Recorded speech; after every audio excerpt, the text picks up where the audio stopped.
Amém. Queria cumprimentar todos com a paz do nosso Senhor e Salvador Jesus Cristo. Ser grato a Deus por mais uma noite de sono, né? Poder ter deitado e levantado esse ar que nós estamos respirando. Queremos ser grato a Deus por tudo. Iremos iniciar mais uma aula agora abençoada com o nosso evangelista Anderson. Gostaria da atenção de todos. Desse crédito à palavra que vai ser ensinada nesta manhã. Oremos.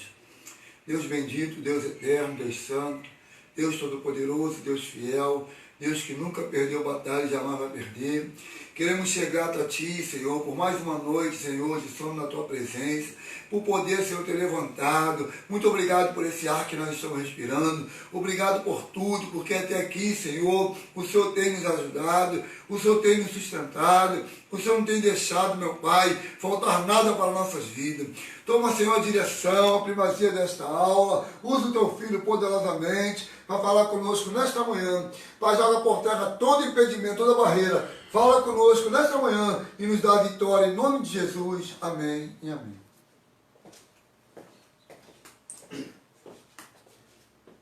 Salve, irmão, com a paz do Senhor. Ontem eu passei para os irmãos, né, como de costume, o tema da lição de hoje. Hoje vamos fazer o término, né, o encerramento desse tema central que a gente está trabalhando nesse mês, esse último mês, né, maio e junho. Falamos sobre a missão da igreja. E hoje, na lição 6, vamos falar sobre a comunhão dos santos, a missão conciliadora da igreja. Nosso texto áudio está em Atos capítulo 2, versículo 42. Perseveravam na doutrina dos apóstolos, na comunhão, e no partir do pão e nas orações. Leitura bíblica em classe. Também em Atos 2. E perseveravam na doutrina dos apóstolos, na comunhão e no partir do pão e nas orações. Em cada alma havia temor, e muitas maravilhas e sinais se faziam pelos apóstolos. Todos os que criam estavam juntos e tinham tudo em comum. Vendiam suas propriedades e fazendas e repartiam com todos, segundo cada um tinha necessidade. E perseverando unânimes todos os dias no templo, e partindo pão em casa, comiam juntos com alegria e singeleza de coração. Em Efésios 4, diz assim: Rogo-vos, pois, eu, o preso do Senhor, que andeis como é digno da vocação com que fostes chamados, com toda a humildade e mansidão, com longanimidade, suportando-vos uns aos outros em amor, procurando guardar a unidade do Espírito pelo vínculo da paz. Há um só corpo e um só Espírito, como também fostes chamados em uma só esperança da vossa vocação. Um só Senhor, uma só fé, um só batismo, um só Deus e Pai de todos, o qual é sobre todos e por todos e em todos.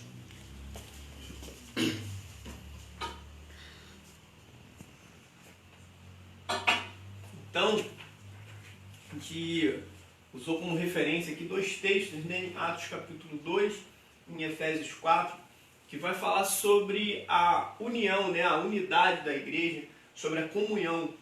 E podemos atestar que verdadeiramente aqui em Efésios 4 não tem como haver união, né, se não formos parte do corpo de Cristo. Se não estivermos num só Senhor, se não estivermos numa só fé, se não estivermos num só batismo, se não crermos num só Deus, que é o Pai de todos, se não tivermos paz uns para com os outros. Porque nós vamos ler daqui a pouco, Salmo 33, quando Davi fala sobre a união ali, né, quão bom e quão suave é que os irmãos vivam em união. Ele faz algumas comparações ali que vamos também ministrar sobre elas nessa manhã. Mas se eu não tiver unidade com os irmãos, com a igreja, não tem como haver a comunhão, né? A união de pessoas é diferente da unidade e é diferente de comunhão. A comunhão, ela vai além. São várias pessoas no mesmo sentido, no mesmo modo de pensar, no mesmo modo de agir, com o mesmo sentimento e com o mesmo objetivo. Isso é comunhão. Porque eu posso até estar longe, como nós estamos nesse momento, vivendo essa pandemia, esse isolamento, mas eu consigo ter comunhão contigo porque eu tenho o mesmo sentimento que você, eu adoro o mesmo Deus que você. Então, embora um pouco distante, mas ainda conseguimos manter essa comunhão, essa unidade, né? A gente costuma dizer que a união de pessoas é como o saco de batata, né? E a unidade é o purê. Você não consegue distinguir um do outro. No saco de batata você consegue ver que estão todos unidos ali, sim, mas não é uma unidade de purê. São várias batatas. Você consegue facilmente enxergar isso. No purê não vira uma unidade, e isso é a comunhão, né? Nós somos um no Senhor. E foi isso que por isso que Jesus orou lá em João 17, né? Ele ora para aqueles que viessem ainda a ser salvos, ou seja, nós hoje viéssemos a ser um. E isso é tão tremendo que ele fala: Senhor, Pai, assim como eu e o Senhor somos um, que eles também venham a ser um. E nós sabemos da Trindade, né? Pai, Filho e Espírito Santo. São três formas diferentes de Deus se manifestar, mas todos, na verdade, são um. Os três são um, que são Deus. Deus Pai, Deus na forma de Filho e Deus como Consolador, que é o Espírito Santo.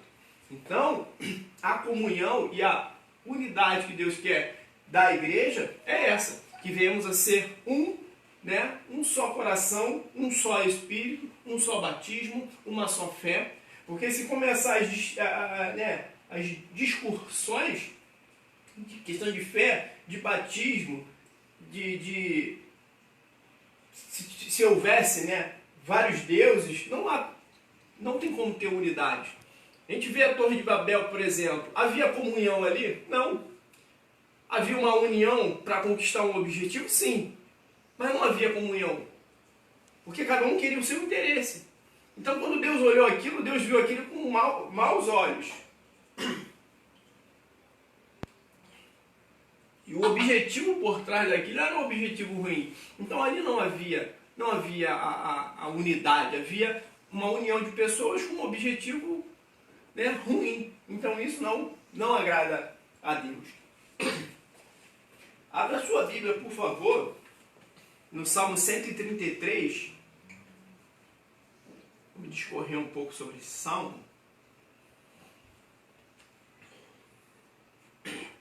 Salmo 133 diz assim: ó quão bom e quão suave é que os irmãos vivam em união. É como o óleo precioso sobre a cabeça, que desce sobre a barba de Arão, e que desce a orla das suas vestes.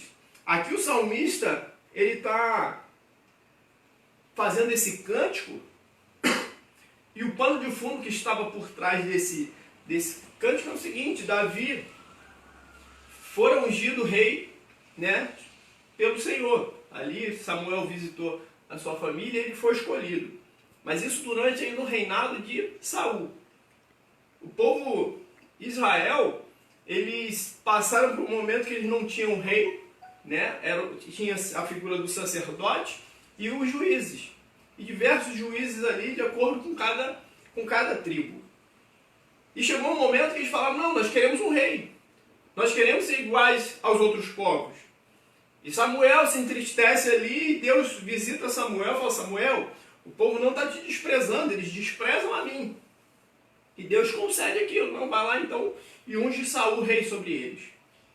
E não resolveu o problema deles, né? Saul desobedeceu ao Senhor e Deus levanta Davi. Sendo que quando Deus levanta Davi, Davi é ungido rei a princípio somente sobre Judá, porque as outras 11 tribos, né, levantaram Esbozete, filho de um dos descendentes de Saul.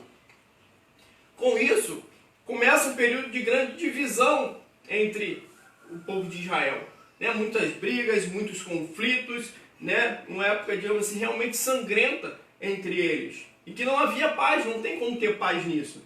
Então eles todo momento guerreando, se confrontando, e quando Davi, de fato, ele reina sobre todo o Israel, sobre as 12 tribos, ele restabelece o culto, ele destrói os altares dos outros deuses. Então Israel agora é num só Deus, numa só fé, num só Senhor. Então quando Davi está escrevendo esse cântico, esse salmo, ele está vendo isso, ele olha para a terra e ele vê que aquilo foi bom. Foi bom para trazer paz para o povo, foi bom para trazer prosperidade para o povo, porque você não tinha mais limitações de fronteiras, eles conseguiam trafegar de uma tribo para outra, e o que antes não era permitido por conta de diversos conflitos. Então ele olha para a tua terra, para o seu reinado, e ele fala, olha quão bom e quão suave é que os irmãos vivem em união. Né? Aí ele continua, é como óleo precioso sobre a cabeça que desce sobre a barba e vai até a orla das vestes de Arão. Quem era Arão? Né? Era o sumo sacerdote. E que óleo precioso era aquele? Aquele óleo precioso era uma receita que o próprio Deus deu a Moisés, que os sacerdotes preparavam para ungir ali o sumo sacerdote. Então era um óleo que era derramado em abundância, né? Ele era feito com azeite, com outras especiarias, que dava assim um aroma, um perfume agradável, que, né, como era derramado em abundância sobre a cabeça do sumo sacerdote, ele descia sobre o rosto dele, pegando a barba, molhava toda a veste até a orla, ou seja, revestia todo o corpo daquele sacerdote. E a união, né, como ela é algo que vem de Deus, a comunhão, ela traz o quê? Ela traz o Espírito, que é o azeite, sobre todo o corpo de Cristo, sobre toda a igreja. Então, para Deus realmente trabalhar e abençoar toda a igreja, tem que ter uma comunhão dentro do corpo de Cristo. Tem que ser um só, tem que ser algo em comum, né? Porque eu vou fazer uma analogia bem grotesca aqui. Imagine se você tira a cabeça de Arão, bota numa parte, o corpo em outra, a veste em outra. Quando derramasse o azeite sobre a cabeça, ele ia ficar somente sobre a cabeça de Arão, não ia revestir sobre o seu corpo. Então, a igreja como corpo de Cristo, ela tem que estar em unidade. Para que esse azeite, para que essa unção que é derramada sobre a igreja de Cristo, ela alcance todo o corpo de Cristo. Alcance toda a igreja. Onde saiu aqui? Vou voltar. Alcance toda a igreja. Então essa foi essa analogia. Aí a outra analogia que Davi discorre aqui, que ele vai discorrer no versículo 3, diz: é como o orvalho do Hermon que desce sobre os montes de Sião, porque ali o Senhor ordena a bênção e a vida para sempre. Ou seja, Hermon é um dos montes mais altos de Jerusalém, mas só que ele fica ao norte de Jerusalém. Né? E quase todo o tempo ali, quase em todo o período, esse monte, ele tá, você olha para ele de longe, você vê aquele gelo, né? Ele está coberto de neve. Então, aquele orvalho, ou seja, aquele lugar mais úmido, ele é responsável pelas chuvas, né? Pelos rios que descem ali no Jordão, que é aquele que corre para baixo, até Sião, que é no sul de Jerusalém. Ou seja, aquele orvalho lá no Hermon, né? Que, digamos assim, é até pouco citado na Bíblia, mas ele é responsável pela abundância e a prosperidade que há em Sião. Ou seja, embora eu esteja aqui ministrando a aula, embora tenha o pastor da igreja, embora tenha um corpo ministerial, embora tenha os levitas, que talvez apareçam mais que outros irmãos, mas tem uma irmãzinha que, né, que nos sustenta com as suas orações, e é esse orvalho que vem lá do Hermon, que é pouco visto, né, que é pouco falado, mas é de grande importância para Sião.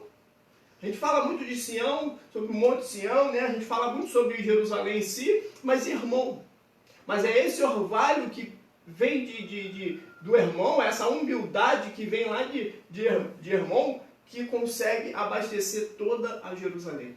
Quando o Hermon tem uma umidade alta, há prosperidade, porque o rio vai estar mais cheio, a terra vai estar mais fértil, né? A colheita será melhor. Então é isso que Davi está falando. Davi agora ele olha para o seu reinado, ele olha para Jerusalém e fala, olha quão bom e quão suave é, porque eu vejo o azeite sobre Jerusalém, eu consigo ver prosperidade sobre Jerusalém, eu consigo ver Deus ordenando a bênção sobre Jerusalém, porque há união. Então quando há união, quando há comunhão na igreja de Cristo, no corpo de Cristo, Deus ordena a bênção. Porque assim como tinham as 12 tribos, hoje nós temos, né? Temos as denominações, digamos assim, temos Assembleia, temos Batista, né? Metodista, mas nós estamos adorando a um só Deus, a um só Senhor. Então, nós devemos ter essa comunhão. Vamos aqui na leitura.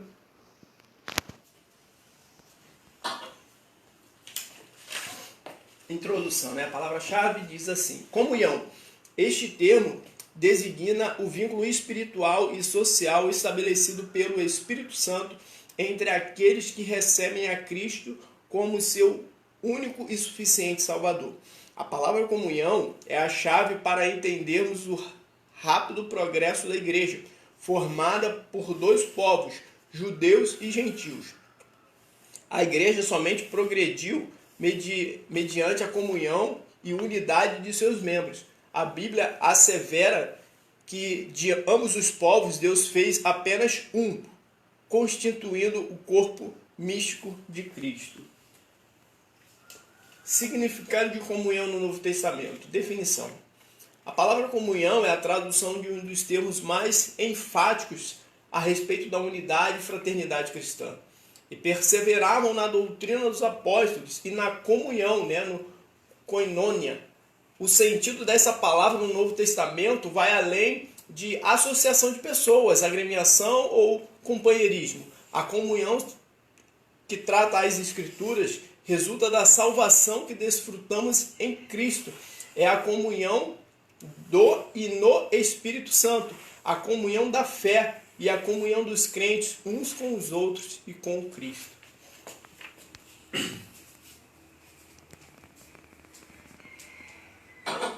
Como eu tratei aqui na nossa introdução, a comunhão vai muito mais além da união.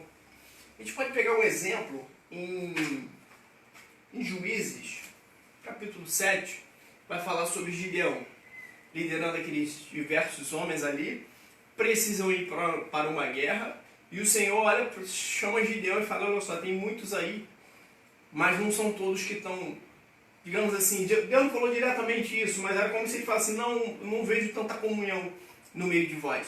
Vamos fazer o seguinte, você leva eles para as fontes das águas ali. Quando eles chegarem a beber água, aqueles que lamberem a água como um cachorro, esse você leva para a guerra. Aqueles que se ajoelharem para beber água, não leva eles para a guerra não. Então ele desce, e no versículo 4 acontece isso. Os que lambem as águas são 300, e são com esses 300 que Gideão vai para a batalha. Que princípio Deus está nos passando ali? Havia um número maior de pessoas? Sim. Você há de concordar comigo que para uma batalha bélica ainda, quanto maior o número de homens, seria melhor. Mas Deus olha porque não. Eu quero homens que estejam em comunhão. Eu quero pessoas que estejam com o mesmo propósito. Eu quero pessoas que o coração realmente quer, né, a vitória de Gideão, não por suas vaidades, mas sim pelo propósito maior que é o bem do povo. Então, quando Deus ele ordena a bênção ali, onde há união, é porque a comunhão, ela significa muito mais além do que agremiações, companheirismo, um número grande de pessoas. Não, são as pessoas que estão no mesmo espírito, no mesmo propósito. Então a comunhão, né, que a igreja precisa para cumprir todos aqueles temas que já falamos nas outras aulas, né, sobre a ética, sobre fazer parte da igreja, né, os chamados para fora, né, para eu cumprir a missão social da igreja, para que eu tenha uma família abençoada, para que eu tenha faça a reinclusão social de pessoas que estão no mundo, eu preciso ter comunhão. Eu preciso ter desses 300, né, esses 300 que Deus está mostrando ali para Gideão, né, esse princípio de comunhão que Deus quer, com quem realmente eu posso contar. A Bíblia nos ensina lá em Provérbios 17 justamente isso, né? Que você tem um amigo ali, mas no meio da luta, em meio à dificuldade, nasce o quê? Nasce o irmão. Por quê? A Bíblia ela sempre vai nos falar, porque assim, a fé, né, o amor, né, são intangíveis. Você só consegue materializar isso nas ações, nas práticas. Por isso que quando Deus fala lá em Tiago, ele dá o exemplo de Abraão, ele fala, ó, a fé sem as obras é morta. Porque se você me falar que tem fé, ou seja, a fé de boca para fora, é morta. A comunhão de boca para fora é morta. É no momento de dificuldade, é no momento de adversidade, é no momento de luta que realmente nós olhamos e falamos, esse aí tem comunhão comigo. Era isso que Deus estava mostrando para Gideão. Tá vendo, Gideão? Tem um monte aí. Mas vamos lá beber água, vamos ver quem vai lamber igual o cachorro. São esses os valentes que eu quero. São esses que verdadeiramente estão em comunhão com você. Estão, digamos assim, em sinergia com você. Então, a igreja de Cristo, né, ela deve ter comunhão. Mas infelizmente a gente sabe, né, a própria Bíblia nos ensina, né, do joio, do trigo, a gente vai ver N exemplos ali, quando Neemias vai reconstruir, né, as muralhas que estavam caídas, os portões que estavam quebrados, a gente vê que vai Sanbalate, Tobias e levanta-se inveja, a gente sabe que isso tem, infelizmente, no meio. É mister que isso aconteça. Mas nós temos que vigiar para que isso não aconteça aqui em nossas vidas. Eu tenho que orar sempre, Senhor, eu preciso estar em comunhão com o meu irmão. Eu preciso estar em unidade com a minha igreja. Eu preciso, né, ter o teu Espírito Santo. Eu preciso ter a sua paz em minha vida para que eu consiga andar em comunhão com o meu irmão. Para que eu consiga andar no mesmo espírito que ele, na mesma unidade de fé. Para quê? Para que a igreja seja abençoada, para que o orvalho, né, lá do Monte Hermon abençoe Sião, para que o azeite que é derramado na cabeça de Arão chegue até a sua orla. Vamos aqui, as bases da comunhão da igreja.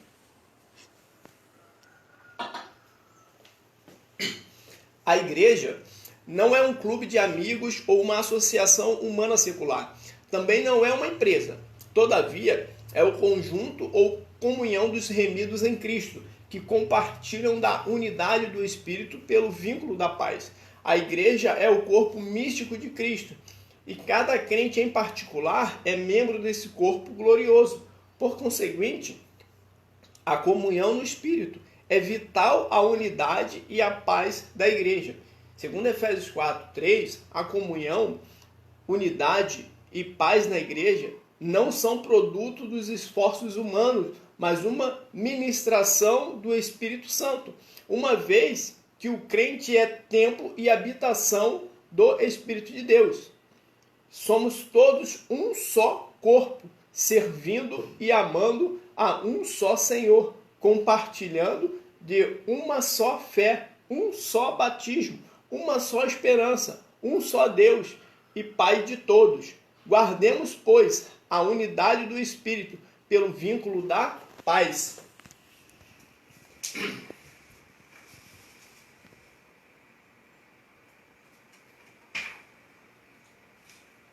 Então, o que ele deixa bem claro aqui, né?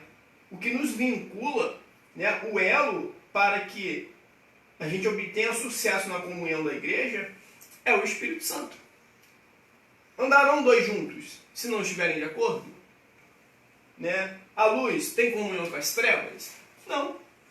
Então, eu preciso estar no mesmo espírito para que haja comunhão em nós. Eu preciso estar vivendo na plenitude do Espírito Santo. Eu preciso entender o que me cabe dentro do corpo de Cristo, né? Qual a minha importância para que eu tenha comunhão. E isso, a minha importância, o meu propósito, isso é muito importante. Porque uma das dificuldades das relações pessoais é quando eu não entendo qual é a minha missão. É quando eu não entendo qual é o meu propósito. Aí, muitas vezes eu vejo o propósito na vida do irmão e acho que aquele é o meu propósito. E na verdade eu entro num conflito com o irmão e na verdade o conflito é interno. Porque eu não me achei, eu não achei a importância que eu tenho para a obra, eu não busquei em Deus qual é o dom que Ele quer me dar, qual é a forma que ele quer se manifestar na minha vida, aí eu quebro a comunhão com meu irmão, porque na verdade o conflito é interno. Então a gente tem que tomar muito cuidado com isso, porque comunhão é relação com o Espírito Santo e relação com os irmãos, é relação com Deus e relação com o outro. Se eu não tiver, a Bíblia, quando pedem de certa forma para Jesus resumir os mandamentos ali, o que fosse mais importante, ele fala, olha só, amarás o teu Deus acima de todas as coisas e ao teu próximo como a ti mesmo. Como a ti mesmo, ou seja, eu tenho que amar o próximo como da forma que eu me amo, ou seja, da forma que eu tenho o amor próprio. Se eu não tiver amor próprio, fica difícil eu manifestar um amor pelo outro. Porque se eu não sei o que tem importância para mim, como eu vou saber o que tem importância para o próximo? Se eu não souber de fato o que me machuca, como eu vou saber o que machuca o próximo? Então essa comunhão, ela fica difícil, não por conta do problema do ambiente que eu vivo, mas o problema muitas vezes sou eu. O problema muitas vezes sou eu. Então, a gente vamos analisar um pouco a vida de Jonas. Foi Nínive que foi mais tratada naquele momento ou o próprio Jonas? Deus estava tratando mais a Jonas do que propriamente dita Nínive. Os princípios, os valores de Jonas estavam todos confusos. Porque quando ele vê, né, uma árvore que ele não trabalhou nada pelaquela árvore, ele olha para aquilo e ele se entristece. Mas ele vê uma nação, né, corrompida, precisando do amor de Deus, precisando da palavra de Deus, e ele cheio da palavra de Deus, ele é um profeta do Senhor, um mensageiro de Deus, para ir lá levar a mensagem, o que ele faz? Ele tenta fugir. Então o problema não estava em Nínive, o problema não estava na aceitação de Jonas. Jonas não estava preparado para ver Nínive se convertendo, digamos assim. Então, a base da comunhão da igreja é o Espírito Santo. A base da comunhão da igreja é um vínculo de paz. Mas se eu não tiver paz comigo, se eu não tiver uma paz, né, me olhando no espelho, dificilmente eu vou ter paz com alguém. Dificilmente eu vou ter sucesso no relacionamento interpessoal. Então isso é que a gente possa meditar um pouco nisso, né? Qual o meu problema? Se eu estou tendo uma dificuldade de ter comunhão com o próximo, né, será que o problema não sou eu e não é o próximo? Né? Porque a gente fala em receber amor, mas será que estamos dando amor para alguém? Em receber um abraço, né, nesse momento não pode, mas em receber um abraço, mas será que eu abraço alguém? Em receber um presente, mas será que eu estou presenteando alguém? Né? Porque a vida ela funciona assim. O próprio Deus vai nos ensinar sobre a lei da semeadura. Então muitas vezes eu tenho que analisar se o problema sou eu que estou fora da unidade, sou eu que estou fora desse vínculo, ou é o ambiente que eu estou. 5 expressões da comunhão em Cristo na igreja. Amor fraternal. Nas páginas do Novo Testamento encontramos as expressões amor fraternal, caridade fraternal. Trata-se literalmente do amor e afeição entre irmãos, no plano espiritual. Isso significa muito mais do que irmandade ou concórdia entre irmãos. No texto de Romanos 12:10, 1 Pedro 1:22, o amor fraternal refere-se ao estado e atitude do cristão humilde e compassivo, que continuamente prefere dar honra aos outros em vez de recebê-la. Observe o que afirma Romanos 12:10. Amai-vos cordialmente uns aos outros, com amor fraternal, preferindo-vos em honra uns aos outros. Ver também Filipenses 2:3-4. Portanto, amar o irmão na fé em Cristo é honrá-lo acima e independente dos interesses pessoais, ser sincero, compassível, afável, ser entranhavelmente misericordioso com ele em seus sofrimentos e faltas, levar as cargas uns dos outros. Então, podemos ler aqui, né, testificando isso que eu tinha falado. O problema, né, a questão é eu fazer pelo outro. amar o outro, né? Essa é a base.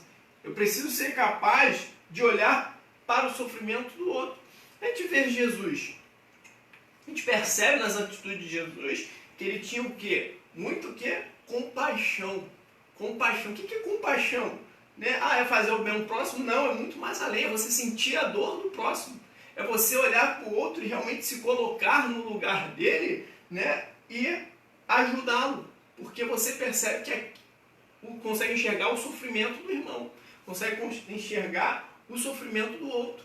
Então você não toma atitude, digamos assim, egoísta. Porque você toma a dor do seu irmão, de outra pessoa, e age com compaixão. Jesus operava milagres, Jesus ressuscitava os mortos, porque ele tinha compaixão. Ele viu o sofrimento da família, ele viu o sofrimento daquela pessoa que estava enferma, e ele, movido de íntima compaixão, que é mais profundo ainda, ele sentia realmente a dor daquela pessoa, ele ia lá e operava aquele milagre. Ele ia lá e cuidava daquela vida. Então, não tem como ter comunhão se eu não tiver essa expressão, o amor fraternal. Como eu falei, o amor fraternal é a obra de quem diz que tem comunhão. Né? Eu tenho comunhão, tá? Mostra-me tuas obras. Está aqui. Ela vai se manifestar também através do amor fraternal, do amor pelo próximo, da ajuda ao próximo, honrando o próximo. A unidade.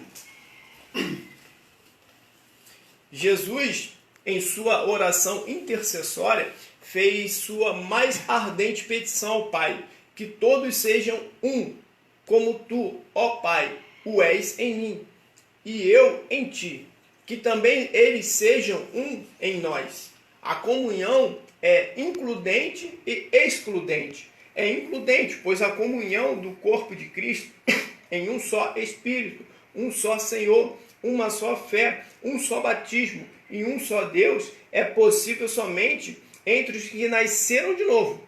É excludente, porque todos os que não receberam a Cristo como seu Salvador pessoal não podem participar da comunhão da igreja.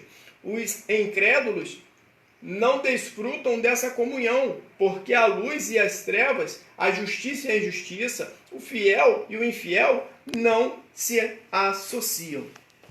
Então, a gente vê na oração de Jesus, ele deixando bem claro, né, o que ele quer de nós. Né? Digamos aqui que a gente tem que olhar isso como uma oração de Cristo, né? A intercessão dele, ele expressando o quê? A sua vontade. E quem era Cristo? O Filho de Deus. Então, o próprio Deus. Então, na verdade, aqui, o que está falando? O próprio Deus dizendo para nós que ele quer que nós sejamos um. Né? Digamos assim, isso é quase um mandamento. Né? Olha só, eu quero que eles sejam um, ou seja, é a vontade de Deus se manifestando através da intercessão de Jesus. Ou seja, se é a vontade de Cristo para nós, eu preciso obedecer isso. Eu preciso olhar para esse versículo e falar, eu preciso ser um. Eu preciso ser um assim como ele e o Pai eram um. Eu preciso ser um com meu irmão. Eu preciso ser um com a minha igreja. E isso aqui, como ele bem diz, é includente e excludente. Porque quem obedece isso aqui vai se incluir. Vai estar em um só Espírito, num só Senhor, numa só fé, num só batismo. E quem discordar de alguma coisa disso, infelizmente vai ser excluído. Não vai conseguir entrar na comunhão. E é aí que gera o conflito que eu falei. Aí os excluídos, muitas vezes, eles olham para si e acham que o problema está no outro. E na verdade o problema não está neles. É porque eles não estão num só Espírito. Eles não estão num só Senhor, numa só fé, num só batismo. Então eles saem do corpo de Cristo, mas só que o corpo de Cristo continua de pé. Né? Porque nada vai prevalecer contra a igreja de Cristo. E os excluídos não conseguem enxergar que é eles que precisam voltar para serem enxertados. Mas só que a Bíblia nos ensina que o forte suporta o fraco. E é aí que nós, a unidade da igreja, ela vai enxergar que tem uma ovelha perdida. Que tem alguém que está fora da comunhão. E precisamos o quê? ir atrás desse irmão, dessa pessoa que está fraca, dessa pessoa que está excluída, que está fora do rebanho, que ainda não entendeu o propósito, que ainda não está num só espírito, que ainda prioriza, né, somente o seu eu, as suas vontades. Então a gente tem que fazer com que essa pessoa volte para a comunhão. Volte, porque eu que já enxerguei, eu que já estou na luz, né, eu que já recebi o Espírito Santo, que já enxergo o que é a verdadeira comunhão, eu tenho que ajudar aquele que ainda está com os olhos tampados, que ainda não conseguiu enxergar isso. Então a gente precisa se unir em oração, né, dando sempre uma palavra para essa pessoa voltar para o aprisco, para essa ovelha voltar a ser parte desse rebanho, para que ela não se perca. Porque a luz não vai ter comunhão com as trevas.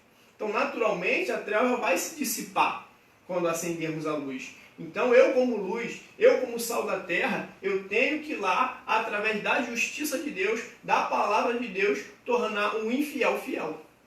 Fazer com que ele enxergue a importância dele para o corpo de Cristo. Fazer com que ele enxergue a importância dele para Deus. Fazer com que ele enxergue os propósitos de Deus para a vida dele. Aí eu vou conseguir, né, essa unidade.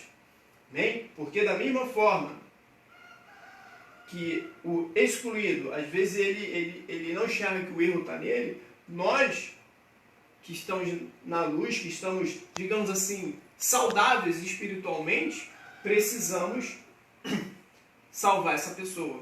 Né? Quem salva é Deus. Precisamos, na verdade, sermos instrumentos de Deus para ir até essa pessoa. A filantropia.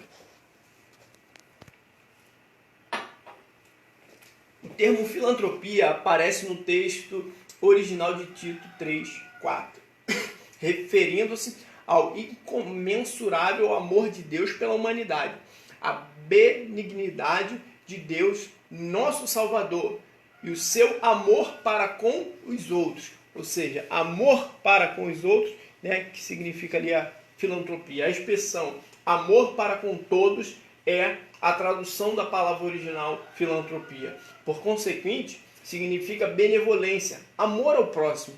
De acordo com o Tito 3:4, a filantropia bíblica é a manifestação do amor divino para com o homem.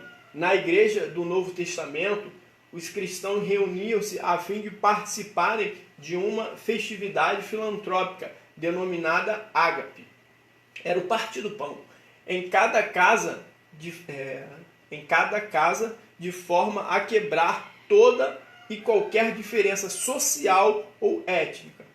Também os cristãos vendiam suas propriedades e colocavam um dinheiro arrecadado aos pés dos apóstolos para ser dividido entre os necessitados. O amor divino os impulsionava à prática de boas obras.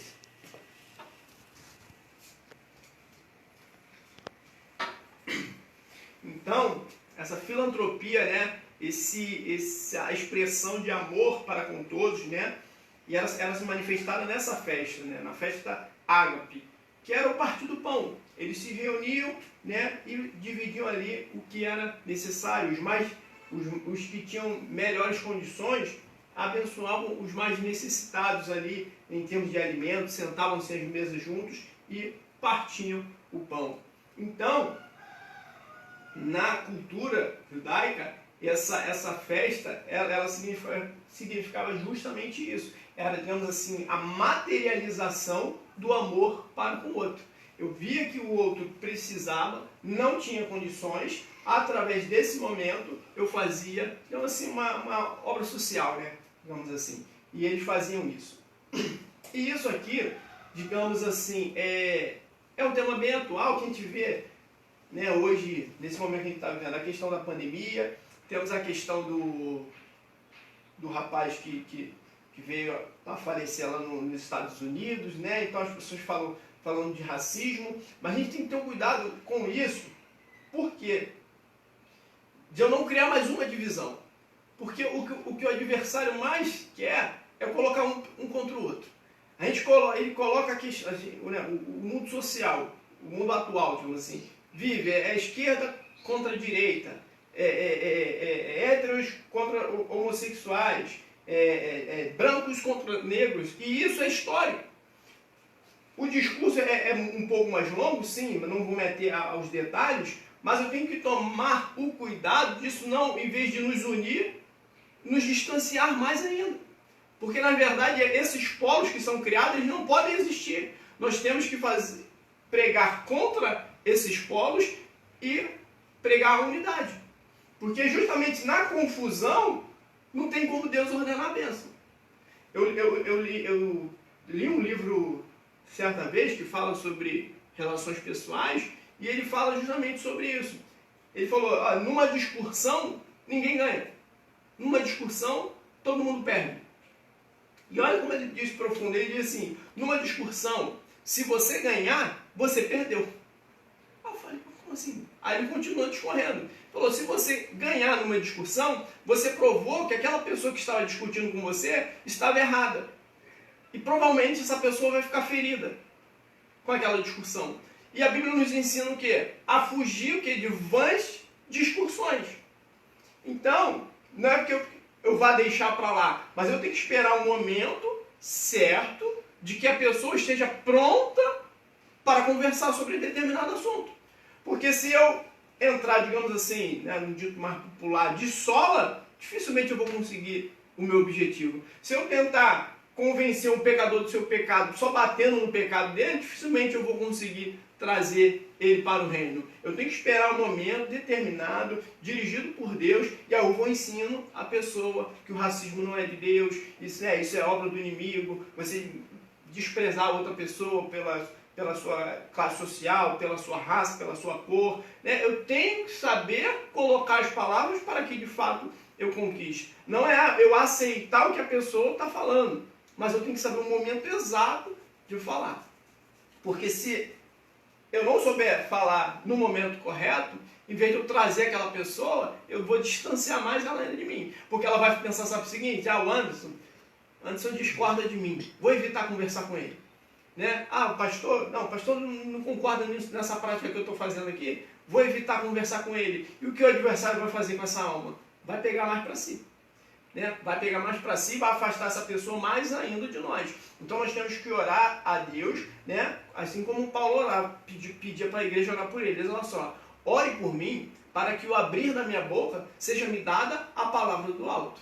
Isso também faz parte da comunhão, de enxergar a dificuldade do outro, enxergar a limitação do outro e agir na forma correta para trazer essa pessoa. Porque repreender não é expulsar. Repreender é você dar uma palavra de conserto, fazer com que a pessoa enxergue o seu erro e traga ela para si. Que foi o que Jesus fez com a mulher samaritana. Ele olha a mulher samaritana, ele enxerga todos os pecados dela, só que ele vai conversando com ela. Em determinado momento ele vai lá, chama seu marido. Ele fala, não tem marido. E ele diz, disseste bem. Disseste bem. Então, aí ela reconhece, vejo que tu és profeta. Vejo que tu és profeta. Então, a forma, a gente tem que pedir esse discernimento a Deus. Poxa, Deus, aquele meu amigo ele tem problema com esse pecado de racismo, ou outro pecado que seja. Então você tem que pedir a Deus para que do alto venha uma palavra para que você traga essa pessoa para si. Traga essa pessoa para si. Porque entrar em conflito e só perder uma pessoa aí não é bíblico e não resolve. A comunidade. O texto, Atos 2, versículo 42, diz que perseveravam na comunhão. Os fiéis se reuniam fraternalmente e tinham uma causa comum. A igreja cristã era a comunidade dos remidos. Todos compartilhavam dos mesmos interesses. Ninguém se sentia excluído, pois as diferenças sociais e espirituais não eram superiores à fraternidade comunitária. Tal comunhão vinha do Espírito Santo, que os enchia, como em Atos 4. Assim, deve ser numa comunidade cristã autêntica, cheia do Espírito Santo e do seu fruto. como está patente em 1 Coríntios 13, o amor. Em 1 Coríntios 13, a Bíblia destaca o amor divino como a virtude que deve reger na igreja o relacionamento das pessoas. É esse santo amor de que trata a presente lição, que promove a comunhão dos santos, conforme 1 Coríntios e Filipenses. Esse amor faz-nos acolher e aceitar o próximo como irmão.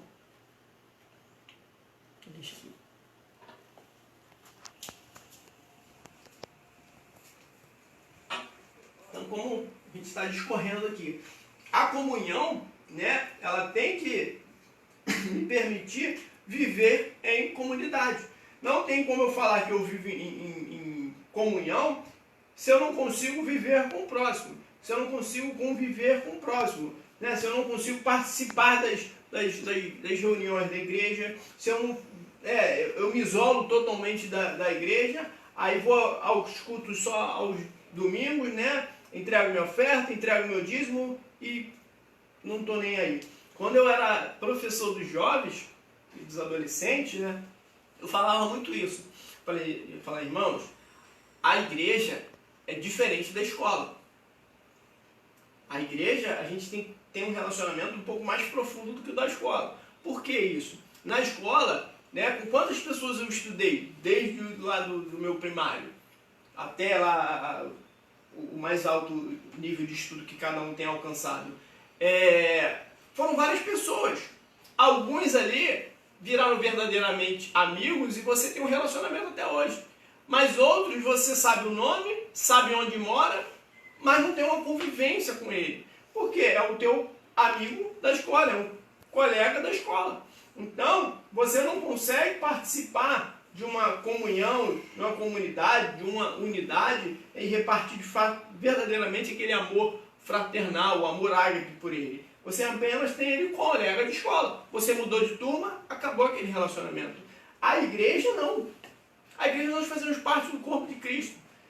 Né? Eu preciso verdadeiramente ter um vínculo com meu irmão. Eu preciso realmente, né, participar do pão com ele, né, participar das suas dores, né, celebrar as suas alegrias. Isso faz parte da comunhão. Porque se você fala que tem comunhão comigo e no momento da minha dor você não aparece, né, essa comunhão é vã, é inválida. Porque você tem que olhar para a minha dor e se entristecer com a minha dor. Você tem que olhar para a minha alegria e se alegrar com a minha alegria. A minha alegria não pode te machucar. Você vê Deus me abençoando, ou eu vendo Deus te abençoando também. Poxa, lá, Deus abençoou fulano. Poxa, e nem me abençoou ainda. Você tem que conseguir se alegrar com a minha bênção. Eu tenho que conseguir ficar alegre com a sua bênção. Poxa, glória a Deus, glorifico o nome do Senhor, porque Deus abençoou a irmã, Deus abençoou o irmão, abriu uma porta. Isso faz parte da comunhão.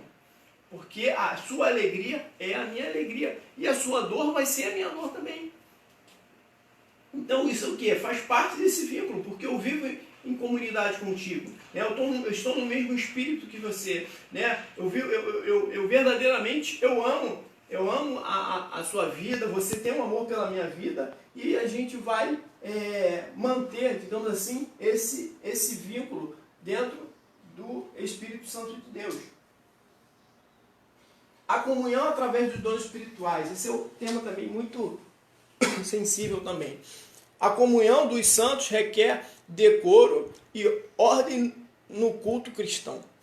Esse texto ensina que não basta haver a plenitude do Espírito nos membros da igreja, bem como o exercício dos dons espirituais na vida cotidiana da congregação. É também necessário que os dons sejam exercidos com ordem e decoro para que não haja confusão, desordem e escândalo. A espiritualidade que se manifesta sem a doutrina, como ensina a Bíblia, produz divisão, dispersão, evasão e afastamento, ao invés de fraternidade, unidade e comunhão. Os dons espirituais e seu efeito na comunhão. Os dons são recursos poderosos do Espírito Santo para a igreja, inclusive para sua exortação e edificação. Por isso devemos buscá-los com zelo e redobrado amor, a fim de que todo o povo de Deus seja edificado na sã doutrina. Abra sua Bíblia, por favor, em 1 Coríntios 14.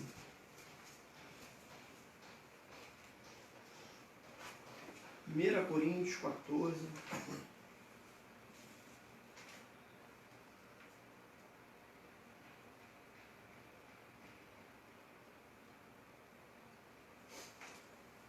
Vamos ler o 3 diz assim: mas o que profetiza fala aos homens para edificação, exortação e consolação. Né? Aqui é a missão do dom daquele que profetiza. Para quê? Edificação, exortação e consolação. Vamos ver o versículo 26. A necessidade de ordem no culto. Que fareis, pois, irmãos, quando vos ajuntais, cada um de vós tem salmo, tem doutrina, tem revelação, tem língua, tem interpretação. Faça-se tudo para edificação. Olha o que ele deixa bem claro aqui. Ele fala sobre vários dons, mas ele fala só, olha só, tem que ter um único propósito, edificação. Né? Não vou discorrer a leitura, mas para não ficar só lendo aqui e deixar de interagir com os irmãos. Mas o que ele resume ali, podemos resumir através desse versículo que lemos. Todas as manifestações de Deus, através dos dons que Ele derrama a nós, que dom é de Deus, é uma dádiva, né? É algo que eu busquei e Deus simplesmente me deu e me abençoou. Então, é para quê? Para eu falar que eu falo mais língua, ou que eu prego com mais eloquência, né? Eu ensino melhor que A, que B, o B ensina melhor que eu, para ficar essa disputa? Não. Nisso aí não há comunhão. Nisso aí não tem como Deus ordenar a bênção. Deus vai olhar para isso e não vai se agradar. Deus quer, na comunhão, eu tenho que conseguir ter comunhão dentro do corpo de Cristo, entendendo o meu valor, entendendo que um membro não é mais importante que o outro. Né? Como o salmista bem falou lá no Salmo 33, o orvalho que vem lá do Hermon, pois ele abençoa toda Jerusalém e vai até o sul abençoando Sião. Sião é abastecida de umidade ali, de água, né? O Jordão é abençoado também, porque quanto mais umidade, né, descer do Hermon, melhor será para toda a terra. Então, quanto mais dons Deus derramar sobre a sua vida, melhor será para mim, melhor será para o corpo de Cristo, porque estaremos num só propósito. O que Paulo está falando aqui é isso, faça-se tudo para edificação. Qual o propósito do dom? Edificação. Edificação do quê? Da obra de Deus, da igreja de Cristo. É para a igreja de Cristo? Há louvor nisso? Glória a Deus. Vamos fazer o melhor para a obra. Né? Então, quando eu tenho que entender a minha missão como ministro, né, e vou dar o meu exemplo aqui, como professor de escola dominical, eu tenho que me abastecer, eu tenho que saber que eu tenho que estudar, eu tenho que saber que eu tenho cada dia buscar mais, digamos assim, conhecimento, não para ser melhor do que ninguém, mas porque eu entendo o meu lugar dentro da obra de Deus. Aí, mas o outro, digamos assim, quase não fala em línguas ou não fica profetizando no meio da igreja. Que esse Deus não me deu esse dom. Se Deus quiser me dar, amém. Mas eu vou ficar triste por isso? Não. Ou eu vou achar que eu sou mais importante que alguém? Não. A igreja é um corpo. Eu preciso de você, eu preciso dos teus dons, né? Eu te ajudo com os meus dons e nisso a gente é abençoado. A obra de Deus só tem a ganhar com isso. A obra de Deus só tem a ganhar. É como, digamos assim, um exemplo de um time de futebol, que seja. Né? Poxa, Você vai ter o atacante, você vai ter um centroavante, você vai ter um meio de campo, você vai ter os laterais, vai ter o zagueiro, vai ter o goleiro, vai ter o técnico, o preparador físico, né, o roupeiro, cada um com a sua função. Todos eles são importantes. Imagine se o jogador chega para jogar no estádio e o roupeiro não preparou o seu uniforme. Ele vai poder entrar em campo sem uniforme? Não. E para que valeu todo aquele treinamento, disputou várias coisas, chegou na final, o roupeiro não levou a roupa para ele jogarem. De que teve valor aquilo? Nenhum. Então, nós temos que entender o meu valor, a minha função, né? Eu tenho que entender o seu valor, a sua função. E todos dentro da igreja, dentro do corpo de Cristo, têm o seu papel importantíssimo. Ah, mas eu nunca peguei no microfone. Você é importantíssimo para a obra de Deus. Você é importantíssimo para Deus. Amém? Então, os dons não são para gerarem confusão. A gente vê que lá em Atos, quando derramou o Espírito e desceram as línguas repartidas como de fogo, de tal forma que tinha ali pessoas de vários idiomas diferentes, todos conseguiram se entender. Essa é a missão. Deus estava mostrando ali para aquele povo, olha só, a missão do dom, o objetivo do dom, do derramar do Espírito Santo sobre as vossas vidas, é isso aí, ó, é a comunhão. É que que vocês entendam um ao outro e a obra de Deus só terá a ganhar com isso. Não foi para trazer divisão. Porque a confusão aconteceu na Torre de Babel. Porque havia uma união, mas com um propósito totalmente distorcido. Não era o propósito de se chegar a Deus, né? Na verdade, ali havia um propósito humano para se chegar aos céus e talvez se sentirem maiores do que Deus. Né? E Deus não se agradou disso. Por isso que Deus colocou a confusão das línguas ali. Então, o dom é para edificação. O dom é para comunhão. Não tem como eu falar que eu tenho comunhão com a igreja se eu não uso o meu dom para o próximo. O dom não é para mim. O dom é para você. Deus derrama o dom sobre a minha vida para que eu te abençoe. Deus derrama o dom sobre a sua vida para que você me abençoe. O dom é para servir, é para o outro, é para o próximo. Então, preciso também estar dentro da comunhão para que Deus derrame seus dons para a minha vida. Deus derramou os dons sobre a minha vida. Eu preciso usar esses dons para a comunhão. E comunhão e dom, os dons precisam estar a todo momento juntos, né? Precisam estar em sinergia. Conclusão. A comunhão espiritual e fraterna de que participamos na Santa Ceia do Senhor ilustra o tipo de relacionamento fraternal e espiritual que deve sempre haver entre os filhos de Deus. Comunhão com Deus e uns com os outros.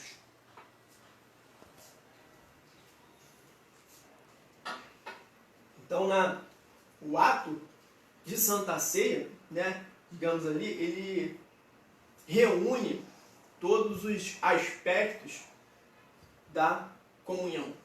Todos juntos, no partir do pão, porque ali, o que está simbolizando ali? Ah, mas eu tenho condições de comer um alimento melhor. Eu tenho condições, né, de estar num ambiente, digamos, melhor. Mas estavam todos ali, reunidos, à mesa. Com quem? Com o nosso anfitrião, que é Cristo. O principal estava ali. Ah, mas o pão, aquele pão é muito simples. Não, é desse pão ali, no partir do pão. Todo mundo junto, né? Em comunhão, em comum acordo ali, vivendo dentro de um mesmo ambiente, provando de um mesmo alimento. O orvalho que desce no irmão vai abençoar Sião.